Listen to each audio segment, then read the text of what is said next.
ये कहानी विलासनगर के जिला अस्पताल की है। शहर से दूर एक सुनसान पहाड़ी के नीचे बना हुआ पुराना अस्पताल। अंग्रेजों के जमाने की इमारत, ऊंची छतें, लंबे सुनसान गलियारे और पीली पड़ चुकी दीवारें। रात के समय जब पूरे अस्पताल में सन्नाटा छा जाता था, कभी कभी तीसरी मंजिल के विंग सी से हल्की हल्की कदमों की आवाजें सुनाई देती थीं। अजीब बात यह थी कि उस विंग में तो कोई जाता ही नहीं था।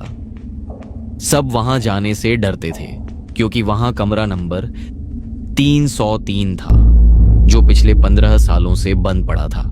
लेकिन कुछ साल पहले ऐसा हुआ जिसने पूरे अस्पताल को हिला दिया। एक दिन डॉक्टर राजीव उस बंद कमरे की जांच करने के लिए कमरे के अंदर गए थे, जबकि कमरे के अंदर जाना सख्त मना था। इसलिए जाते समय उन्होंने किसी भी स्टाफ को नहीं बताया। डॉक्टर राजीव जैसे ही कमरे के अंदर कदम रखते हैं, पीछे का दरवाजा अचानक धड़ाम की आवाज के साथ अपने आप बंद हो जाता है। राजीव तुरंत पलटकर दरवाजे की तरफ देखते हैं। अगले ही पल जैसे ही वह धीरे धीरे सामने की तरफ देखते हैं, उनकी रूह कांप उठती है। कमरे के अंदर कुछ ऐसा था जिसे देखकर उनके चेहरे का रंग उड़ जाता है। राजीव की आवाज गले में ही अटक गई। अगली सुबह जब अस्पताल का स्टाफ रोज की तरह काम पर पहुंचा, तभी एक नर्स तीसरी मंजिल के विंग सी में सफाई देखने गई।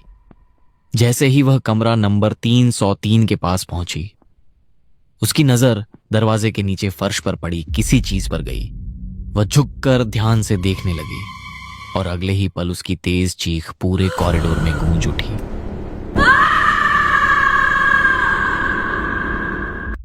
उसकी आवाज सुनकर डॉक्टर और वार्ड बॉय दौड़ते हुए वहां पहुंचे। नर्स कांपते हुए दरवाजे की तरफ इशारा कर रही थी, जिसे देख देखकर सबके होश उड़ गए। दरवाजे के पास फर्श पर सिर्फ डॉक्टर राजीव के दोनों हाथ पड़े थे और उनकी बाकी पूरी बॉडी का कहीं कोई निशान नहीं था। उस घटना के बाद विंगसी को पूरी तरह बंद कर दिया गया। 6 सालों बाद डॉक्टर समीर की जब यहां पोस्टिंग हुई तो उसे विंगसी की देखरेख का जिम्मा मिला। पहले ही दिन जब वह वार्ड का मुआयना कर रहा था, उसकी नजर एक भारी लकड़ी के दरवाजे पर पड़ी। दरवाजा मोटी जंजीरों से जकड़ा हुआ था और उस पर धूल जमी प्लेट पर सिर्फ एक नंबर लिखा था, 303। डॉक्टर समीर ने पास खड़े चौकीदार से पूछा, ये कमरा बंद क्यों है?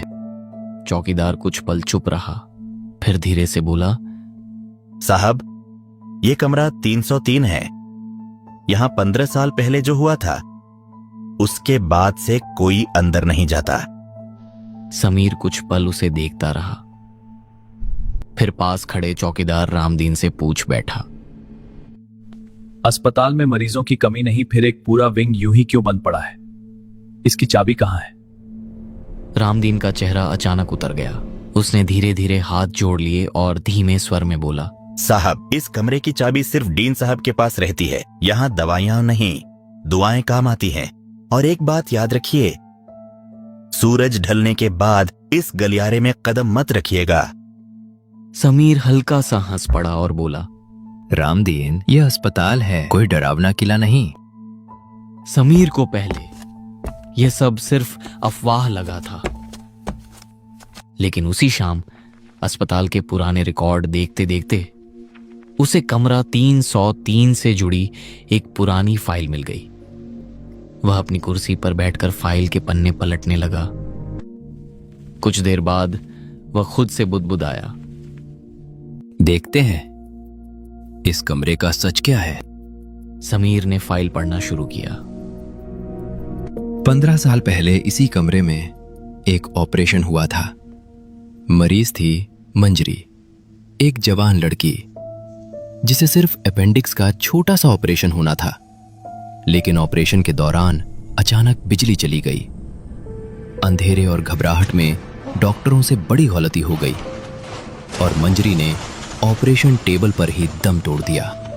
फाइल पढ़ते पढ़ते समीर धीरे से बोला, सिर्फ बिजली जाने से कोई मर कैसे सकता है? उसने आगे पढ़ना शुरू किया। मरीज की मौत के वक्त उसकी आंखें पूरी तरह खुली थीं, जैसे वो कुछ कहना चाहती हो, लेकिन उसके गले से कोई आवाज नहीं निकली। समीर कुछ पल उस लाइन को घूरता रहा, फिर उसने धीमे स्वर में कहा, अजीब है। उसने पन्ना पलटा और आगे पढ़ना शुरू किया। उस हादसे के बाद कुछ महीनों तक उस कमरे में दूसरे मरीजों को रखा गया, लेकिन हर बार अगली सुबह वही हुआ। मरीज जिंदा नहीं मिलता था। रात को कमरे से किसी लड़की के चलने की आवाज आती है। इसकी जांच करने गए डॉक्टर राजीव की मौत भी यही हुई थी। और फिर एक दिन अस्पताल प्रशासन ने फैसला किया, कमरा नंबर 303 को हमेशा के लिए बंद कर दिया जाए। लेकिन उस फाइल की बातों को समीर ने अंधविश्वास मानकर नजरअंदाज कर दिया। उसे लगा कि इतने सालों में लोगों ने उस घटना को बढ़ा चढ़ाकर भूत की कहानी बना दिया है। वह फाइल बंद करते हुए खुद से बोला, लगता है अस्पताल में डर की कहानी ज्यादा है, सच कम। अस्पताल में भूत नहीं होते, सिर्फ डर होता है। इसी बीच उसी हफ्ते शहर में एक भयानक बस दुर्घटना हो गई। रातों रात अस्पताल में घायलों की भीड़ लग गई। वार्ड के सारे बेड भर चुके थे। डॉक्टर और नर्सें घबराई हुई थी। तभी समीर ने फैसला लिया। उसने तेज आवाज में स्टाफ से कहा, विंग सी खोलो और कमरा 303 का ताला तोड़ो, हमें बेड की जरूरत है। वार्ड बॉय नितिन हिचकिचा गया। उसने डरते हुए कहा, सर, वो कमरा। समीर ने उसकी बात बीच में ही काट दी। नितिन, यह अस्पताल है, यहाँ अंधविश्वास नहीं, इलाज होता है। जो कहा है वही करो। आदेश था। इसलिए नितिन ने कांपते हाथों से, जिस पर गहरे जंग के निशान थे, नितिन सफाई करने लगा। अंदर से बरसों पुरानी सड़ी हुई हवा का तेज झोंका बाहर आया। नितिन नाक ढकते हुए बोला, लगता है सालों से यहाँ कोई आया ही नहीं। कमरे के अंदर सब कुछ धूल से ढका हुआ था। बीचों बीच एक पुराना लोहे का स्ट्रेचर पड़ा था। नितिन सफाई करने लगा, लेकिन कुछ ही पल बाद कमरे के अंदर से उसकी डर से भरी चीख गूंज उठी। समीर तुरंत दौड़कर अंदर गया। नितिन जमीन पर बैठा कांप रहा था। उसने डरते हुए दीवार की तरफ इशारा किया और सर, वो देखिए। दीवार की मोटी धूल के बीच एक साफ हाथ का निशान उभरा हुआ था, जैसे किसी ने अंदर से दीवार को बेतहाशा पीटा हो। नितिन घबराकर बोला, सर, लगता है कोई यहाँ से बाहर निकलने की कोशिश कर रहा था। समीर ने गहरी सांस ली और इसे नितिन का वहम कहकर टाल दिया। वह थोड़ा सख्त लहजे में बोला, बस करो नितिन, सफाई करो और बाहर जाओ। नितिन जल्दी जल्दी बाहर निकल गया और समीर खुद उसी कमरे में खड़े होकर रिपोर्ट लिखने लगा। समीर ने घड़ी देखी। रात के ठीक 2 बजे थे। पूरा कॉरिडोर खामोश था।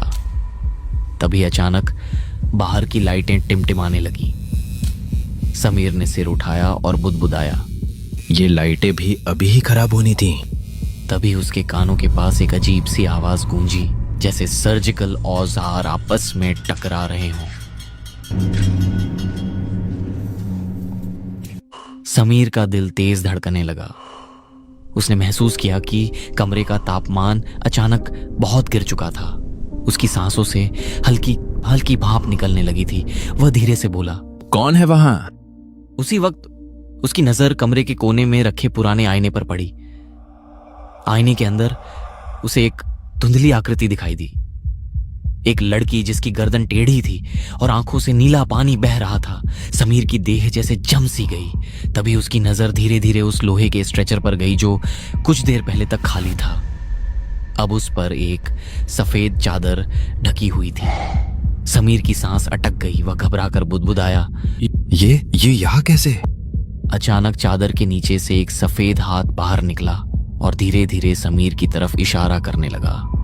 कमरे में सन्नाटा और भारी हो गया। समीर ने किसी तरह हिम्मत जुटाई और कांपती आवाज में कहा, कौन हो तुम? कुछ सेकंड तक कुछ नहीं हुआ। फिर कमरे की ठंडी हवा में एक दर्द भरी फुसफुसाहट गूंजी। मेरा ऑपरेशन अभी अधूरा है डॉक्टर। यह फुसफुसाहट सुनते ही समीर के हाथ से पेन सीधे